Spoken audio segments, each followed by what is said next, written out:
The mysterious Maystorm revealed. Maystorm's origin. Mei Iragashi was a regular girl until she discovered her unusual ability and her hair changed from brown to white, and how she came to idolize a mysterious freedom fighter in Africa who also harnesses the power of the storm. A diabolical genius known as the Maker used time travel to create his ideal Earth by systematically preventing anyone from ever becoming a superhero except for those on his secret Maker's Council, who he stationed to rule over different regions of the world, including the eastern territory of Hinokuni. There, a young girl named Hisako Ichike has been plagued by a sinister shadow seeking vengeance against those who tormented Hisako's childhood friend Tsubasa. Fortunately, she suddenly found herself with unusual powers to protect her, and she's not the only one. When the shadow attacked again, a friendly but odd girl named Mi Igarashi defended the duo by summoning gusts of wind. After the incident, the pair found each other again at their high school entrance ceremony. Ultimate X-Men Volume 2, Issue 3. Starting with a flashback, we see Hisako, Sayaka, and a boy who is somehow connected with the Shadow King. Previously, we saw this boy with a homemade charm resembling Saribo. The three of them are using a Oji board with a Japanese coin. The boy remains silent out the session. They do not know who he is or who invited him. 2 years later, Hisako is with Mei, and when she finds 10 yen coin reminding her of the game with the boy connected to the Shadow King, Mei finds a thread on her phone about rumors regarding Tsubasa, even identifying the kids who were killed. Mei asks Hisako about her armor. Hisako says, "I always carry the charm. It's weird. Even when I forgot it at home, it shows up in my pocket." Then Hisako asks Mei, "How did you find out about your powers?" Mei replies, "I don't honestly know. It's like I needed it so badly, I made it happen." Usually the X gene manifests in the teenage years, often triggered by distress or dire circumstances. Several months later, from the initial flashback, it's notable that Mei's phone, which was cracked 2 years later, is not cracked in the flashback. This may signifying that something changed or happened, possibly indicating the activation of mutant powers. Mei is surfing her phone, and this time it is about Wind Rider from Ultimate Black Panther, who is this world's Storm. Mei walked into the kitchen, and her father strangely did not give any reaction to her. Her mother wants Mei to introduce herself to a neighbor next door to let them know they had just moved in. She cares deeply about impressions. However, Mei's father does not say a word. These parents do not seem like good parents, as Mei's mother is only concerned about what other people think, and Mei's father does not care about anything, especially his family. After school, Mei walks home and heads to the neighbor's house. She wonders if anyone is there, but only sees a cat with a strange collar and the same symbol on its forehead painted. The cat seems afraid. Mei knocks on the door and asks if anyone is home. A boy who might have social anxiety is just looking at her. Mei introduces herself and says, "This must be your cat. Is he okay?" This is the only reason the boy opens the door. The cat seems scared and panicked as the boy wearing a hat with a same symbol on it tries to grab the cat. The cat claws at Mei's hands, trying to get away from the boy. The cat cuts her, but there seems to be a strange reaction to her skin. After making it home following the cat's scratch, Mei's mom doesn't even say hello.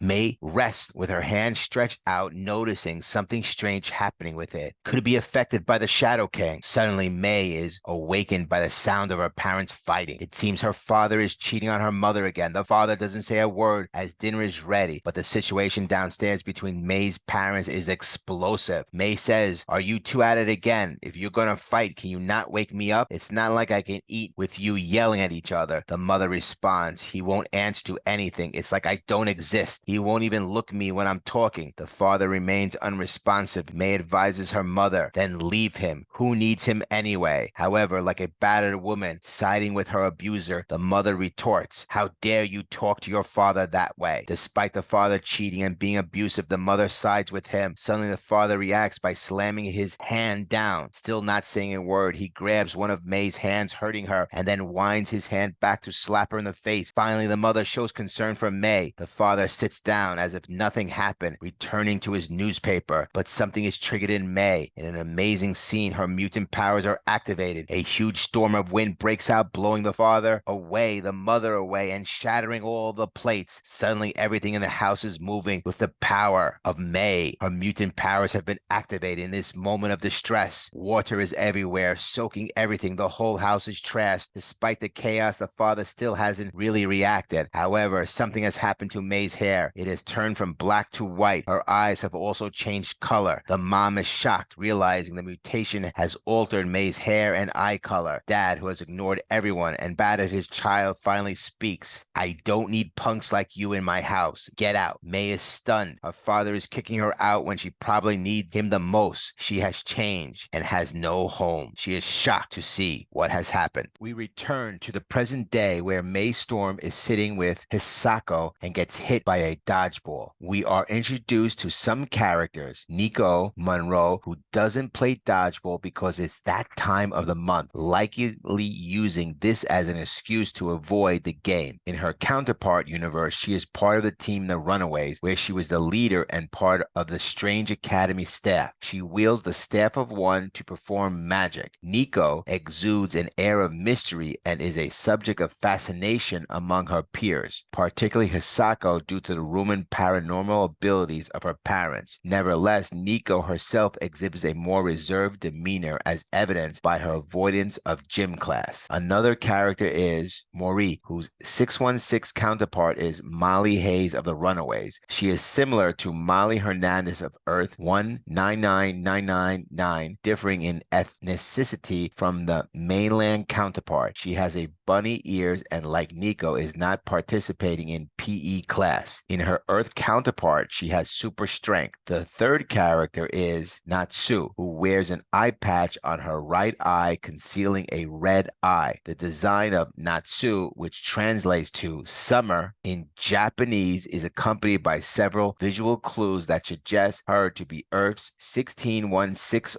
equivalent of Cyclops, Scott Summers. These include the eye patch covering the red eye and the tracksuit, which evokes the style of Scott Summers during X-Men Volume 2. Nico pulls out a magnifying glass, which could possibly be the Staff of One. It might transform into the usual Staff of One at a later time. She looks at Hisako and Mary and says, "Interesting. You two are mutants too." Next, Ultimate X-Men, Volume 2, Issue 4.